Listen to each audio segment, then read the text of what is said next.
श्रद्धाशील बंधुओं एवं श्रद्धाशील बहनों, कल मैं आपके सामने समय की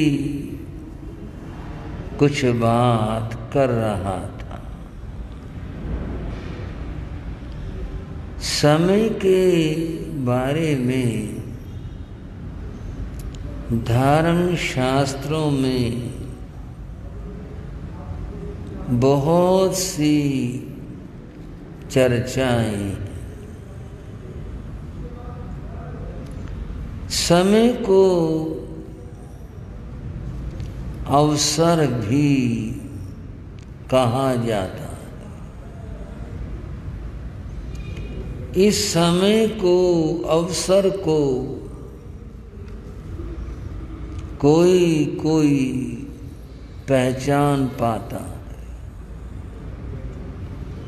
अन्यथा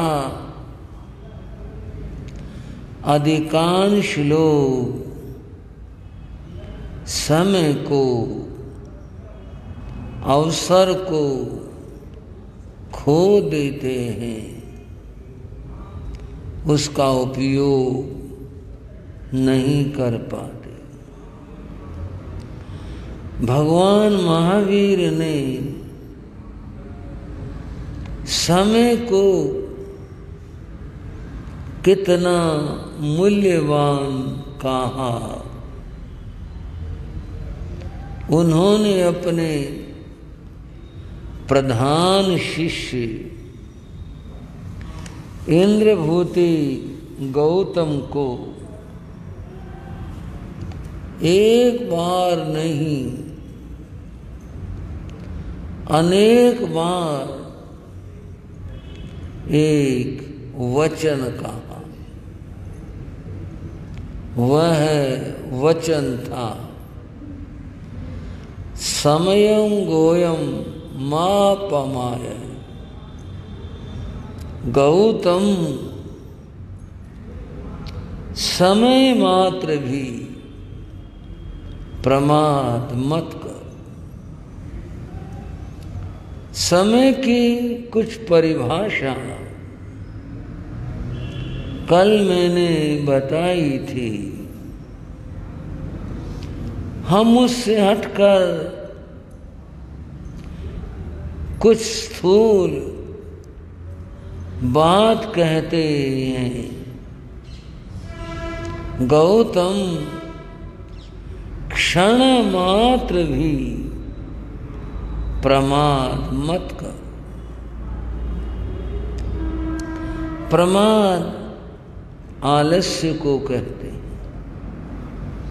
प्रमाद आत्मा के विपरीत की जाने वाली किसी भी प्रवृत्ति को प्रमाद कहते हैं। हम कोई भी अर्थ करें, प्रमाद में समय खोना होता है, नष्ट करना होता है।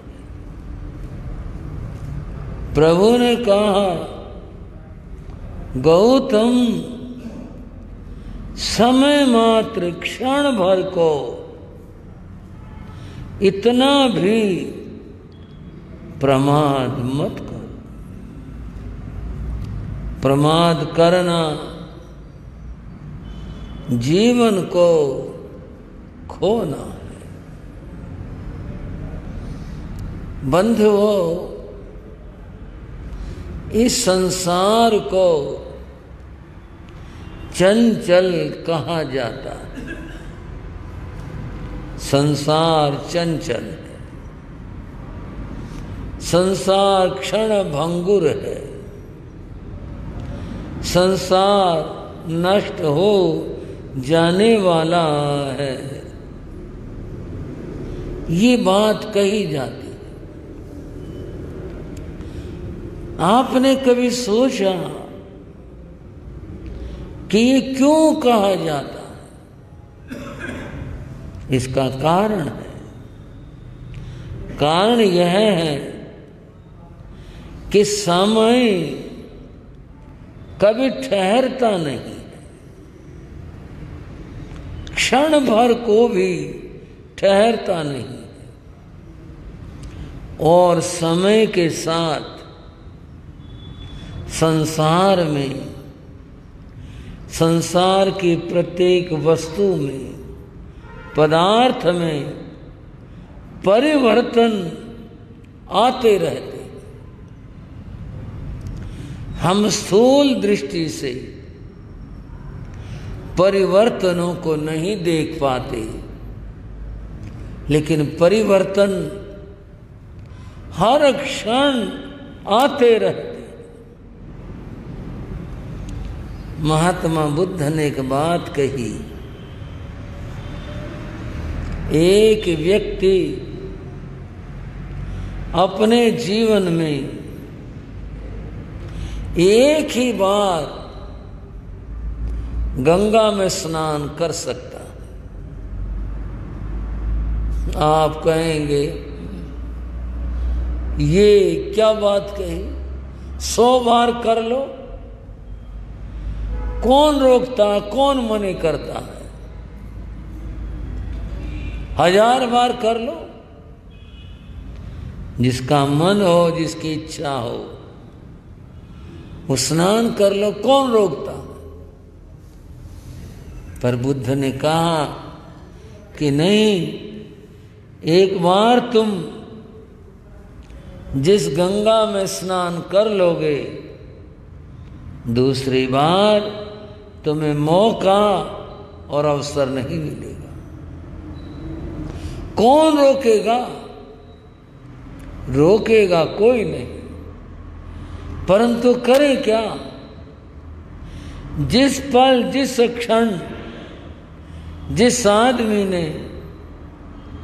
गंगा में स्नान किया था, दूसरी बार वो पल, वो क्षण, वो समय होगा ही नहीं। समझ में आई बात भाई? कल्पना करते, एक आदमी ने सुबह 9 बजे स्नान किया, जब वो दूसरी बार स्नान करेगा तो 9 बजकर कुछ मिनट और सेकंड हो चुकी हो। वो 9 बजे को ला नहीं सकता। अगले दिन 9 बजेंगे, 9 तो बजेंगे, वार तो बदल जाएगा। अगली बार में वो उस समय में स्नान कर ही नहीं सकता। दूसरी बात और है, जिस गंगा में उसने स्नान किया था, दूसरी बार वो गंगा भी बदल गई। जिस पानी में नहाया था वो पता नहीं कहां गया। वो पानी तो नहीं है, अब पानी और है, वो जा चुका। वो पानी जिसमें वो नहाया था वो बह गया, चला गया, वो अब नहीं। और तीसरी बात, जो नहाने वाला व्यक्ति था, अगर उस समय उसकी उम्र कल्पना से ले गए, कुछ भी ले लो, 20 वर्ष थी, पूरे एग्जैक्ट 20 वर्ष थी, अगली बार जब वो नहाएगा तो 20 वर्ष ऊपर इतने मिनट और इतने सेकंड का हो चुका होगा, वो 20 का नहीं रहा। इसलिए दुनिया चंचल है।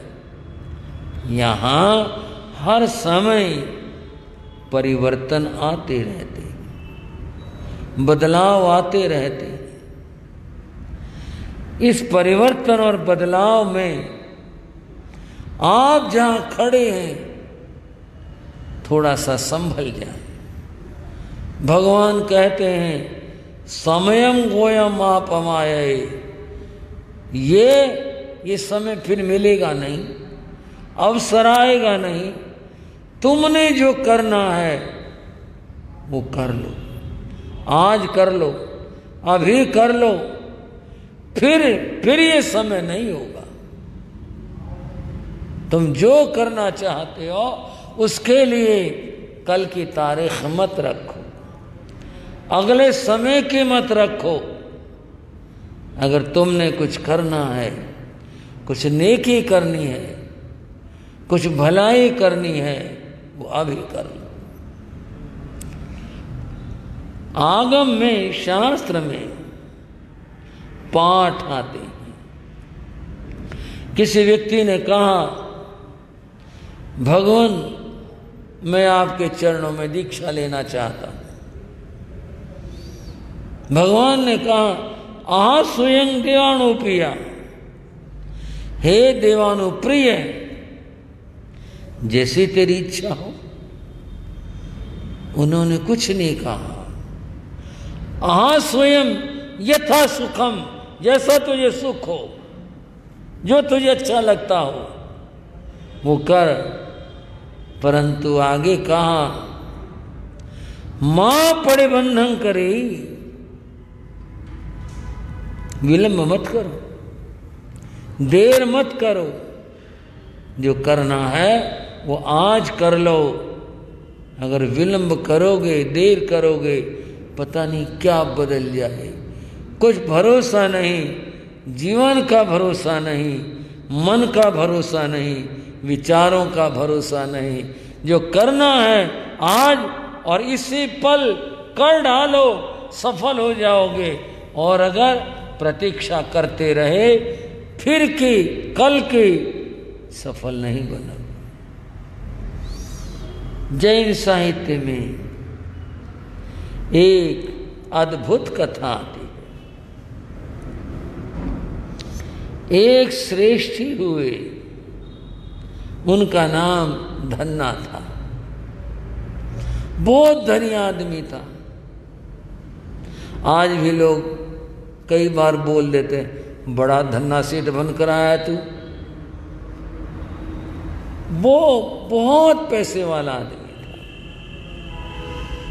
युवा था। उसकी 7 पत्नियां थी।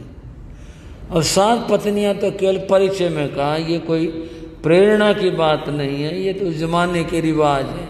उस जमाने में था ऐसा रिवाज, इस तरह की परंपरा जो भी थी। उनमें से एक उसकी पत्नी का नाम सुभद्रा था। हर पत्नी अपने पति का बहुत सम्मान करती है, आदर करती है, स्नेह करती है, बहुत बहुत उसका मान करती है। अब 7 पत्नियां थी तो 7 ही अपने पति का बड़ा मान सम्मान किया करती थी। मैंने बताया कि धन्ना सेठ था और बड़ा व्यापारी था। उसका बहुत बड़ा काम फैला हुआ था। अब बड़ा व्यापारी था, बड़ा काम था, उतनी अधिक व्यस्तता भी थी। आज वहाँ जाकर आए, वहाँ जाकर आए, वहाँ का हिसाब देखा, आज उधर का देखा, फिर शाम घर आया, आज देर हो गई, कल को जल्दी जाना है। ये तो सहज बात है जो लगी हुई थी। एक दिन की बात, धन्ना कहीं बाहर गए थे, कई दिनों के लिए गए थे। काम ही था उसका ऐसा, कई दिनों के लिए बाहर गए थे। पीछे घर पर महल में उसकी पत्नियां थी, सब कुछ अनुकूलता, सारे सुख सब कुछ, परंतु पति की प्रतीक्षा तो रहती थी। देखो शायद आज आ जाएं, कल आ जाएं, उनको प्रतीक्षा थी। अभी मैं जिसका नाम ले रहा था, सुभद्रा, सुभद्रा के घर से, पीहर से सेवक आया और एक पत्र लेकर आया। सुभद्रा जो पत्नी थी उसके घर से समाचार आया। उसने पढ़ा, पढ़कर तो उसकी तो आंखें भर आई, उसका तो चेहरा उतर गया। और कुछ बात नहीं थी उसमें, केवल इतना लिखा हुआ था, उसकी माँ ने वो पत्र दिया था कि बेटी एक बार घर आ जाओ मिलने के लिए। तुम्हारा जो भाई है, एक ही भाई था सुभद्रा का, उसका नाम शालिभद्र था। नाम तो सुना होगा ना आपने। कथाएं कुछ ऐसी हैं, कितनी बार गा लो आनंद ही अलग है। पत्र में लिखा हुआ था तुम्हारा भाई शालिभद्र, उसका मन बैरागी हो गया और वह साधु बनना चाहता, मुनि होना चाहता। इसके लिए उसने अपना कार्य भी प्रारंभ कर दिया। प्रारंभ क्या किया? शालिभद्र की 32 पत्नियां थी। वह हर रोज एक पत्नी के पास जाता और उसको समझाता कि मैं संयम लूंगा और तुम अनुमति दो, तुम्हारी इच्छा है तुम भी स्वीकार कर लो, तुमने घर में रहना हो तो रहो, अपार संपदा है, कुछ करने की जरूरत पड़ेगी नहीं, पर मैंने साधु बनना है। वो मना करती, आपस में बात होती और यूं शालिभद्र उसको मना लेता। जैसे भी था, एक को मनाया, दो को मनाया, 4 को मनाया, ये चल रहा था सिलसिला।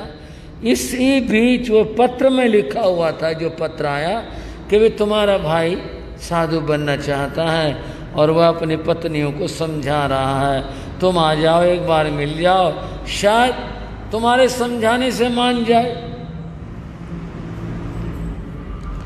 सुभद्रा ने ये पढ़ा, वो तो हैरान रह गई, भाई साधु बन जाएगा, फिर क्या होगा, हमारा क्या होगा। उसका तो मन भर आया। अब उसके मन था कि मैं जाऊं और भाई के पास पहुंचूं, मिलकर आऊं। उसने सोचा अगर पतिदेव आ जाएं और वो साथ चलें ज्यादा अच्छा रहेगा। एक तो मैं अकेले जाऊं, एक उनके साथ जाऊं। कह तो रही आ जाएंगे, कल आएंगे, देखो आ जाएं, फिर उनको मैं बताऊंगी और उनको साथ लेकर के फिर मैं अपने पीहर जाऊं, भाई को समझाने जाऊं, फिर करूं ऐसा। बंधुओं, इंतजार तो सबको थी, पर सुभद्रा को बहुत इंतजार थी कि पतिदेव आ जाए। और लोग उसी दिन आ गए। शालिभद्र आए, बाहर से रथ से उतरे। उस जमाने में गाड़ियां तो ये थी नहीं, रथ थे, रथ से उतरे और फटाफट महल में आए। और आते उन्होंने आवाज दी और आवाज दे के बोले, मेरे स्नान की तैयारी करो फटाफट, और बहुत जरूरी काम है और मेरे को जाना है। सारी पत्नियां एकदम से दौड़ी, कोई पटरी ले आई, कोई पानी लेकर के आई, कोई और लगाने के साधन जो ज़माने में थे, वो बटन था कुछ था वो लेकर के आई, कोई कपड़े लेकर के आई, कोई तेल आदि पदार्थ लेकर के आई। सब की सब जो हैं वो फटाफट आई, सामान लगा दिया, उसने भी कपड़े हटाए और वो स्नान करने के लिए बैठ गया। पानी डालने की बात सुभद्रा के पास आई और वो जैसा होता है कि भाई शरीर के मैल छुटाने के लिए हाथ वाथ ऐसे कुछ कर देते हैं, वो सुभद्रा की थी। वो सुभद्रा बड़ी उलझन में थी। वो तो इंतजार थी वो आएंगे, आकर के फिर सबकी राजी खुशी पूछेंगे, फिर मैं उनको बताऊंगी कि क्या राजी खुशी ऐसे ऐसे हो गया। वो दुख मानेंगे और मुझे थोड़ा सा बहलाएंगे, कहेंगे नहीं कोई बात नहीं मैं चलता हूँ, समझा के आएंगे। उसको तो ये उम्मीद थे कि वे ऐसा होगा। वो तो कुछ हुआ नहीं, वो तो आए और फटाफट बोले मुझे स्नान करो, मेरा नाश्ता लगाओ और मैं अभी दूसरे उसकी जगह पर जाके आना, मेरा रथ तैयार खड़ा हुआ और जल्दी करो।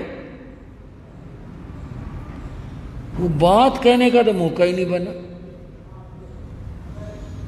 वह और पत्नियां सब स्नान करवा रही थी। सुभद्रा का मन भीतर भीतर घुट रहा था, लो अब ये चले जाएंगे, बात करने का टाइम लगा ही नहीं बिल्कुल भी, देर कितनी लगेगी, फटाफट ये कपड़े पहनेंगे और जो जैसे नाश्ता करेंगे फटाफट निकल जाएंगे, फिर मैं कैसे करूँगी, कैसे जाऊँगी, फिर मैंने तो कहना था इनको, समय मिला नहीं। वो भीतर भीतर घुटे जा रही थी और उसको रोनी आ गई। उसकी आंखों से आंसू टपक पड़े और आंसू धन्ना की कमर के ऊपर गिर पड़े। अब पानी ठंडा था, स्नान की क्रिया चल रही थी, आंखों का पानी कुछ थोड़ा सा गर्म होता है, आंखें बरस गई, बूंदें उनके कमर पर गिर पड़ी। अब ये दूसरी अनुभूति हुई गर्म पानी की। गर्म पानी कहाँ से आया? उन्होंने ऐसे ऊपर को देख लिया, ऊपर को देखा, उनके पत्नी सुभद्रा रो रही थी। उसको देखकर वो, सुभद्रा क्या बात, रो क्यों रही हो? वो तो जो फूट पड़ी इस बात के ऊपर, सुबक पड़ी। बाकी जो और स्त्रियां थी वो बोली क्या बात हुई, क्या बात हुई? धन्ना ने पूछा बता तो सही क्या बात हुई? रोते सुबकते में उसने बताया, मेरा भाई साधु बनने को कह रहा है। साधु बनने को कह रहा? हाँ साधु बनने को कह रहा है। तुम्हें फुर्सत ही नहीं है। उसको जाना था समझाने के लिए। अब उसने बताते हैं, पत्र में ये लिखा हुआ है, एक पत्नी को रोज समझाता है, उसकी 32 पत्नियां हैं, कई को समझा चुका और बस उनको समझा देगा, फिर घर छोड़ के चला जाएगा, मैं क्या करूंगी? उसने ये बात बताई। धन्ना बोले साधु बनने को कह रहा? बोले हाँ जी। और पत्नियों को समझाने लग रहा है। 1 महीना 28 दिन कुछ तो लगेंगे उसे। बोले हाँ जी। घर से चला जाएगा। वो कोई नहीं साधु बनता, जो कल की इंतजार करे और कल की बात करे। ऐसे कायर आदमी साधु नहीं बना करते, वो कायर कह दिया। ऐसे कायर आदमी साधु नहीं बना करते।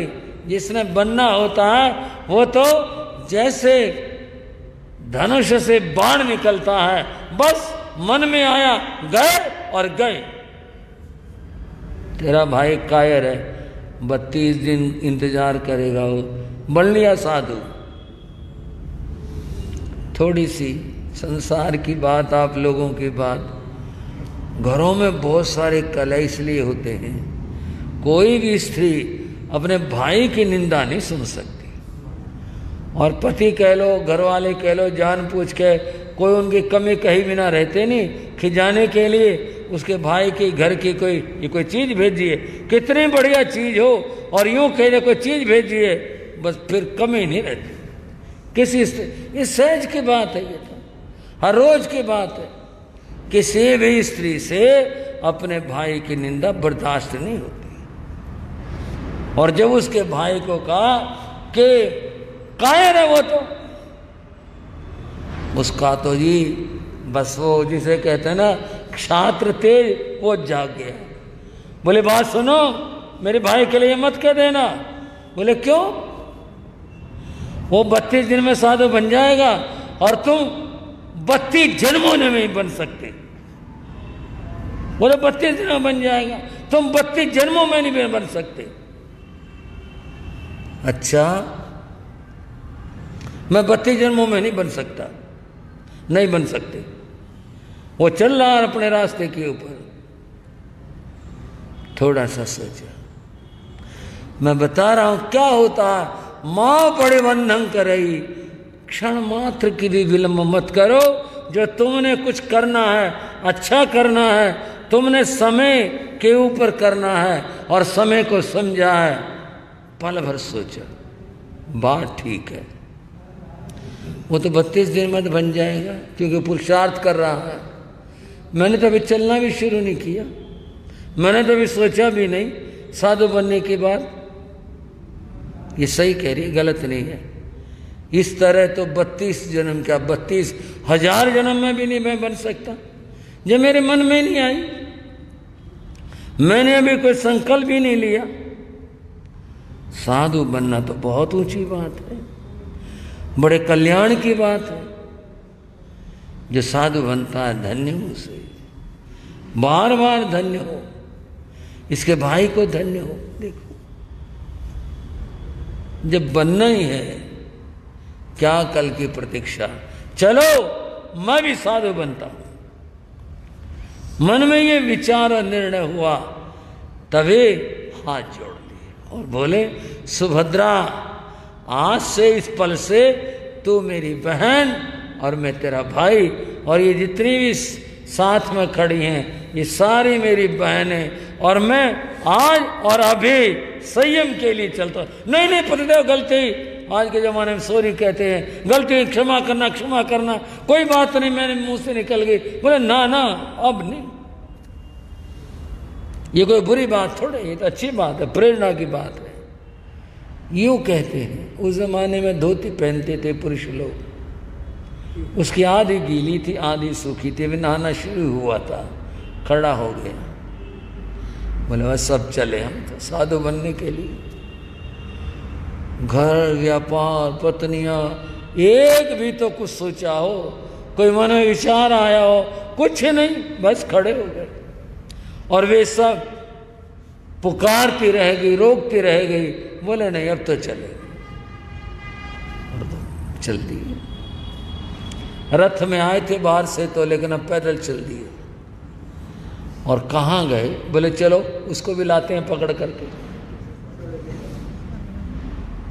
शालीभद्र के महलों पर गए और वहां जाकर उन्होंने आवाज दी, शालीभद्र। वे ऊपर थे, उन्होंने खिड़की खोल के देखा, कौन आया? परिचित सी आवाज लग रही है, कौन आया है? खिड़की खोल करके देखा, नीचे झांका, संसार की भाषा में भाई जीजा जी खड़े हुए।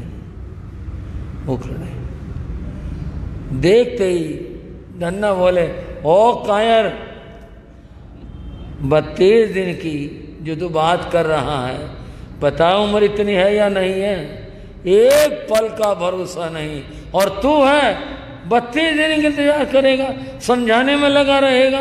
कोई ना समझा तो तू बैठा ही रहेगा उसके लिए।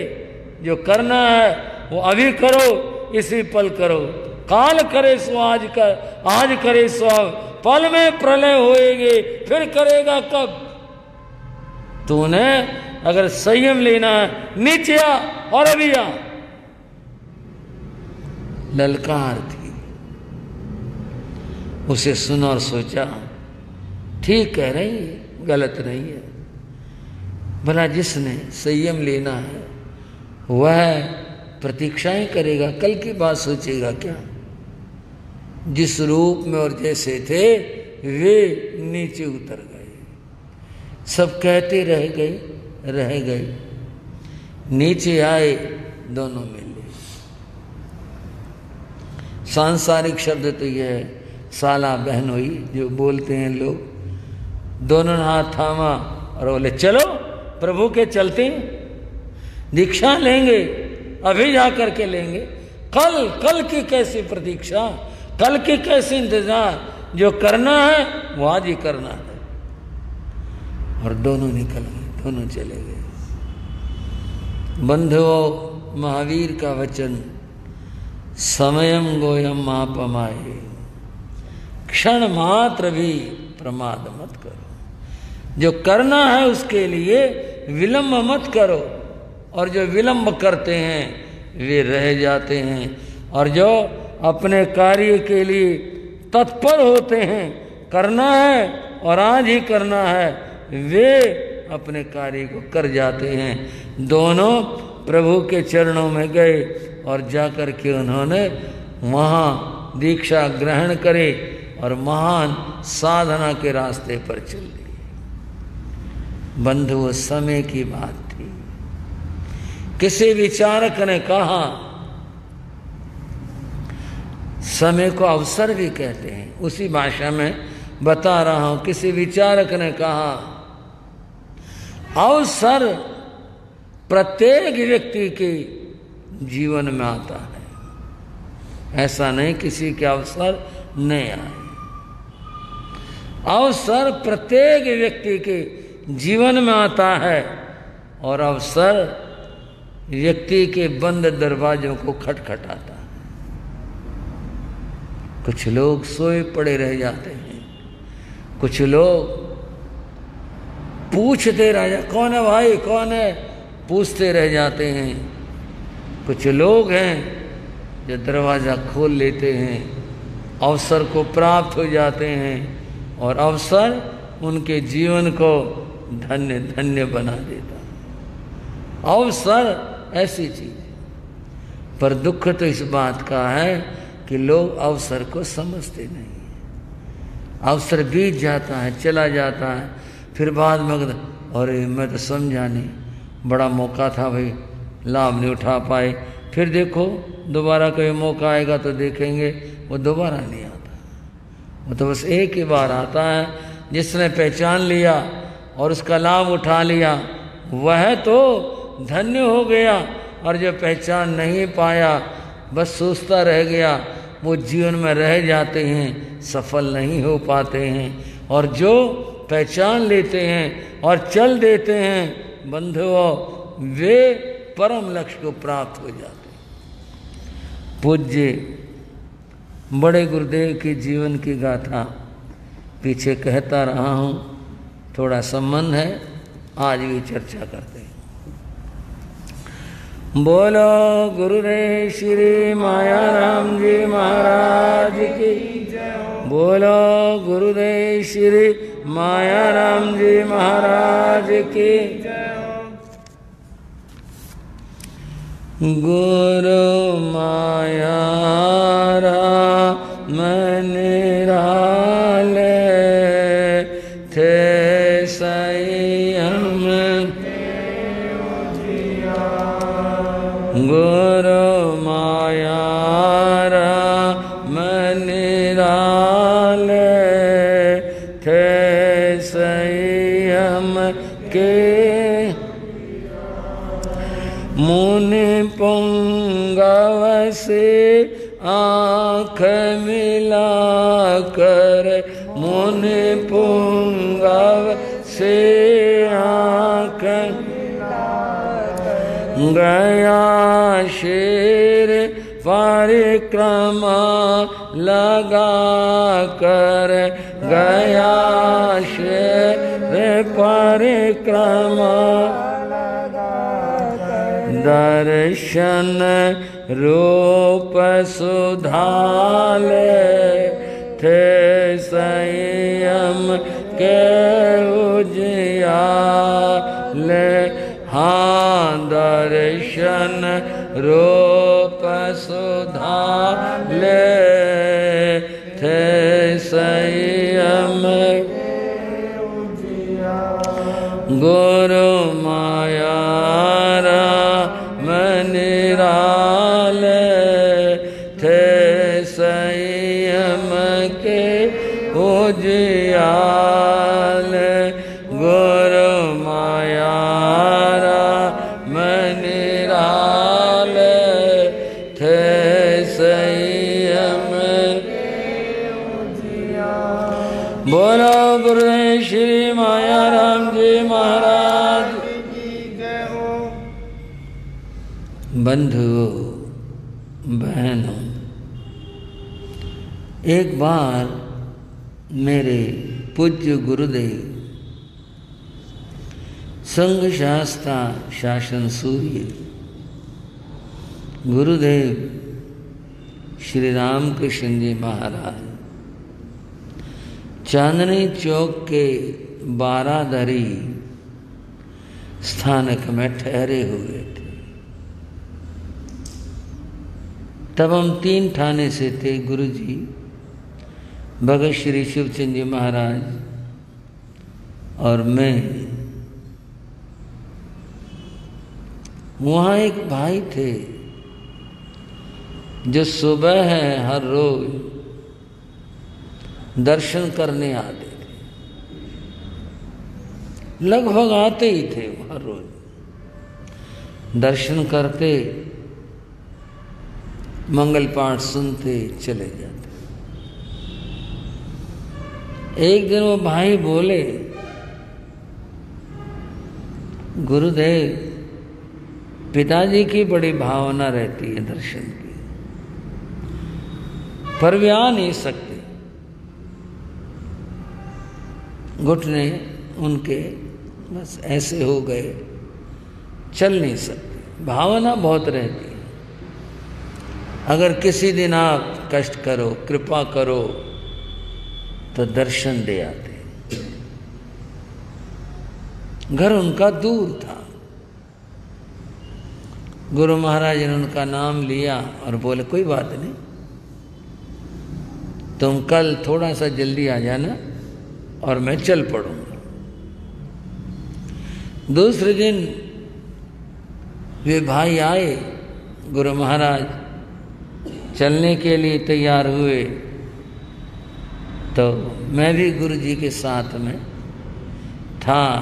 हम गए, पहुंचे। वे भाई बुजुर्ग थे, उम्र पूछी तो है नहीं, एक अंदाजा सा 90 के आसपास के होंगे, बड़ी उम्र के थे। बहुत खुश हुए, बहुत खुश हुए, बहुत खुश हुए।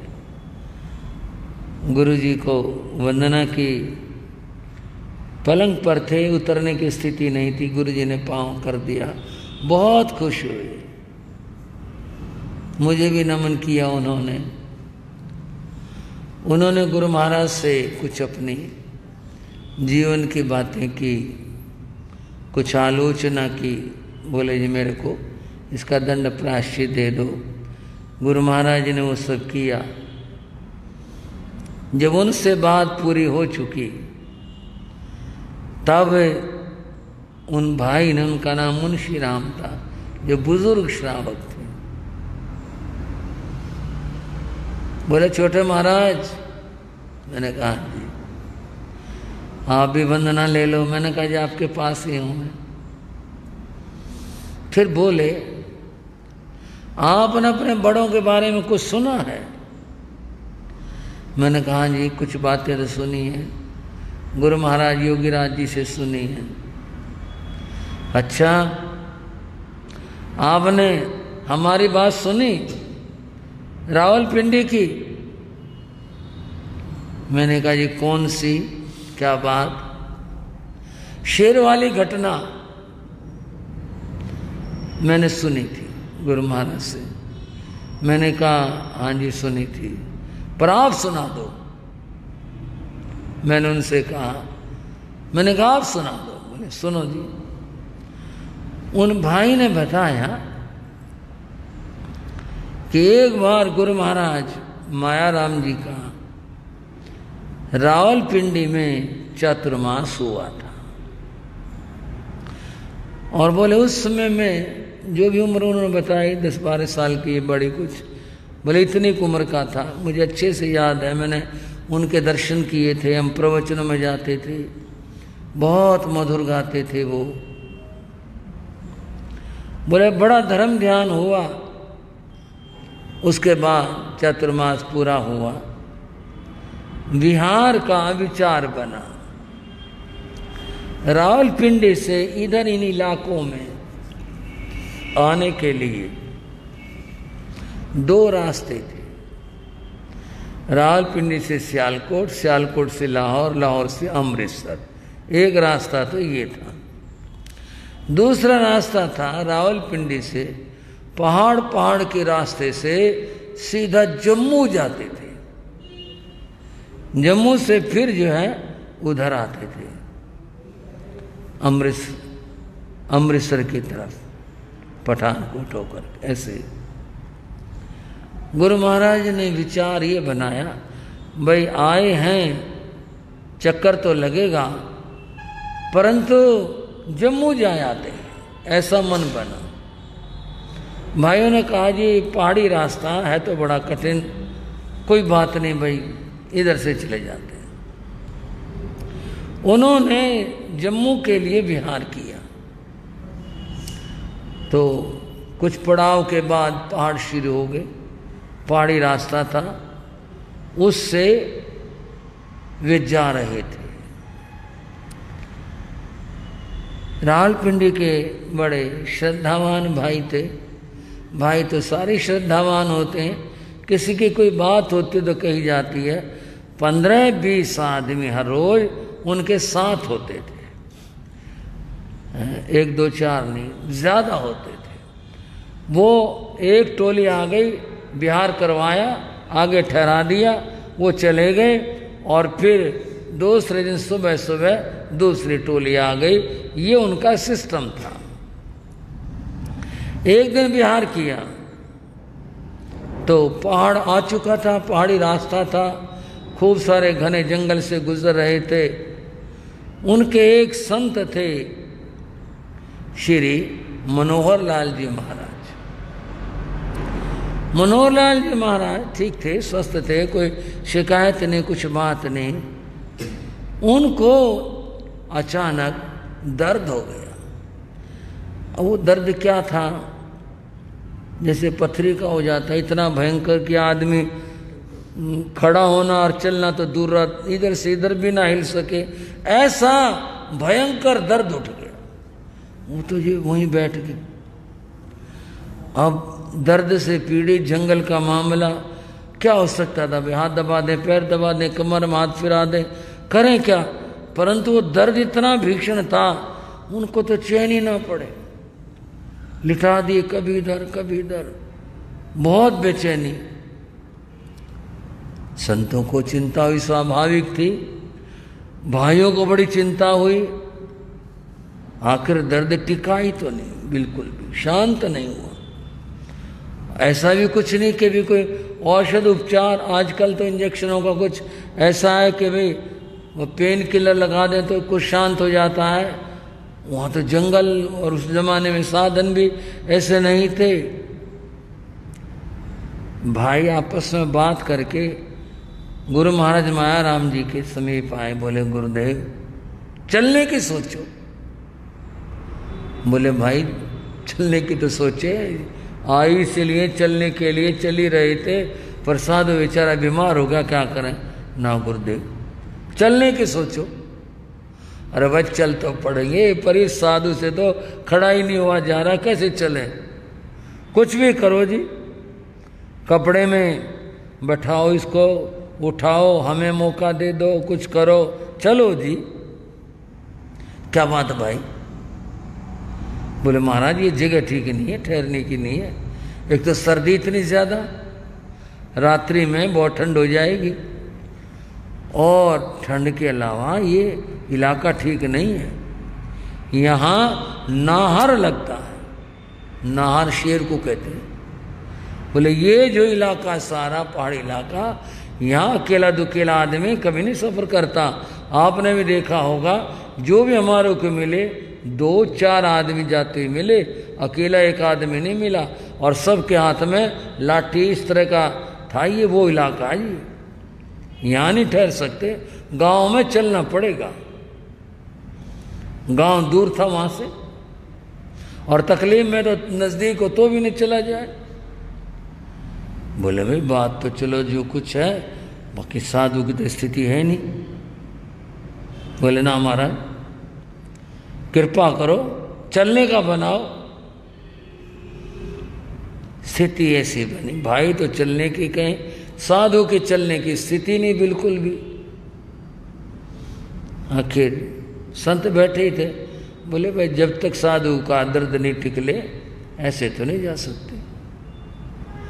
भाई जो है थोड़ी सी दुख सा मानते गुरुदेव नहीं चलने का करते। एक तीसरा बोले क्या बात है, उसने अपने ऐसे जैकेट पहना तो उठाई और उसके बाद पिस्तौल थी। बोले कोई बात नहीं, अगर महाराज का मन नहीं है, स्थिति नहीं है, तकलीफ ना दो, मेरे पास सारा इंतजाम है। वो महाराज ने देख लिया। बोले क्या चीज है? बोले ना महाराज कुछ नहीं, गृहस्थी की चीज है। नहीं भाई कुछ ले रहा तो क्या क्या दिखा रहा था इसको? उसने महाराज को भी दिखा दिया, मेरे पास पिस्तौल है। तो पिस्तौल क्यों लेके आया भाई? बोले महाराज मैं लेके नहीं आया, पिस्तौल मेरे पास रहती है, मेरा काम ऐसा है, मेरे को दूर दराज में जाना पड़ता है, मेरे ऐसा ही व्यापार है, काम है, मैं तो हमेशा पिस्तौल लगता हूँ। और ये मेरी पिस्तौल ऐसे इधर उधर की नहीं है, ये बाकायदा सरकार से मिली हुई है, मैंने ली हुई है, मेरे पास लाइसेंस है, ये ऐसे नहीं है। चल भाई तेरे पास हो गया, हमारे साथ क्या जरूरत थी? बोले मैं रखता हूँ जी, हर वक्त रहती है मेरे पास में। बोले अच्छा ऐसा है तो मंगली सुन और दया पालो और तुम भी भाई जाओ। महाराज ऐसी क्या बात है, साधु बीमार है, हम ऐसे कैसे छोड़ करके चले? ना ना, ये हिंसा की चीज, साधु अहिंसक, इनके पास क्यों ले आए तुम हमारे पास? बोले गुरुदेव हम लाए नहीं, ये तो मेरे पास होती है। गुरु महाराज मायाराम बोले बात सुन, अगर किसी को यहाँ रहना है, तुमको यहाँ रहना है, तो ये पिस्तौल दूर रख के आओ, यहाँ नहीं रखना हमारे पास में, ये तुझे हमारी सुरक्षा। ना ना, अगर विश्वास नहीं है तो जाओ मंगली सुनो यहाँ से, और अगर तुमने रहना हो दूर रख के आओ इसको, ये नहीं रखना पास में, हिंसा की चीज, पाप की चीज। अब कौन बोले जी उनके आगे? बड़े गुरु महाराज। वो भाई गया दूर से जा करके कोई जगह उसने देखी, भाई जहाँ पर अपनी रख दे, छुपा दे, पिस्तौल वहाँ रख करके आया। आने के बाद आपस में बोले पिस्तौल तो क्या कह रही थी, रह जाती तो अच्छा था, पिस्तौल तो होती तो ठीक ही था, क्या पता क्या काम पड़ जाए, पिस्तौल तो ठीक थी। आपस में वो करेंगे, बंद हुआ, दिन छिप गया। वहीं ठहर गए, संत ने निर्णय ले लिया भाई यहीं रहेंगे, पेड़ था उसके नीचे बैठ गए। शाम हो गई, प्रतिक्रमण का समय हुआ, प्रतिक्रमण किया। साधु बीमार थे, दर्द था, लेटे हुए थे, और साधु हाथ पांव दबा रहे थे, पास बैठे हुए थे। गुरु महाराज ने कुछ देर उन लोगों को सुनाया। सोने का 9-10 बजे का समय हो गया, तो फिर आपस में भाई बोले संतों को, महाराज विश्राम कर लो, हम बैठे पैरे के ऊपर। तो गुरु महाराज बोले भाई पैरे पर बैठने का किसी को जरूरत नहीं है, जिसको भी अपने मौका देखना हो दया पालो कर लो, भाइयों से भी कहा तुम भी कर लो आराम, संतों से ना महाराज ना हम बैठे हैं। अरे भाई कोई बात नहीं। बोले नहीं जी। अच्छा, महाराज भी बैठे रहे, महाराज भी लेटे नहीं, बस बैठे रहे। जो कुछ ध्यान समाधि जाप उन्होंने करना था वो अपना करते रहे। रात सन्नाटा, रात गहरी, और फिर जैसे छोटे छोटे जानवर चींची चींची बोलते हैं वो समय, हवाएं। रात 12 बजे के बाद शेर की गर्जना सुनी, दहाड़ा शेर, कहीं इधर उधर निकला होगा, शिकार के लिए निकला कैसे, शेर की आवाज आई, सब चौकन्ने से लोग हैं, शेर आ गया, इसी इलाके में है, कहीं दूर पास में कहीं पर इधर ही है। डर लगा, शेर बना, सपने में भी आ जाता, पसीना आए। और वह रात का मामला, तो उन्होंने वो पत्थर जो है ना वो कुछ बटोरने शुरू करे। मारे वाले कोई पत्थर इकट्ठे नहीं करेगा, किसी ने नहीं हाथ लगाना पत्थरों को, चुपचाप नमोकार पढ़ते रहो। अब डर सबको लगे, कभी इधर देखें कभी इधर देखें, आपस में नजदीक नजदीक होकर के बैठ गए। हिंसक जानवर पता नहीं किधर से आ जाए, एक जगह झपट्टा मारे, गर्दन पकड़ के ले जाए, कौन क्या कर ले इसका। कुछ और समय बीता, सामने झाड़ियों में सूखे पत्तों पर चलने की आवाज हुई। आ लिया, इधर आवाज आई है, शेर आ गया, शेर आ गया। महाराज ने कहा वे सब नमोकार मंत्र पढ़ो। थोड़ी सी देर में उन झाड़ियों में दो चमकती आंखें दिखाई दी। इनकी शेरों की, बिल्लियों की आंखें रात में चमकती हैं, इन सब जानवरों की। शेर आ गया, सारे बड़े भयभीत। और महाराज ने कह दिया पत्थरों का हाथ नहीं लगाना, चुपचाप बैठे रहो, नमोकार पढ़ते रहे, क्या होगा। थोड़ी देर में शेर झाड़ियों से बाहर आ लिया, सामने था। बहुत मुश्किल की बात हो गई, पता नहीं जानवर है, क्या कर दे, हमला कर दे, क्या कर दे, किसको ले जाए, घायल कर दे, क्या ना करे, शेर है। हल्के से दबे से पांव आगे बढ़ा, कुछ सूंघता रहा, इधर उधर सूंघता रहा।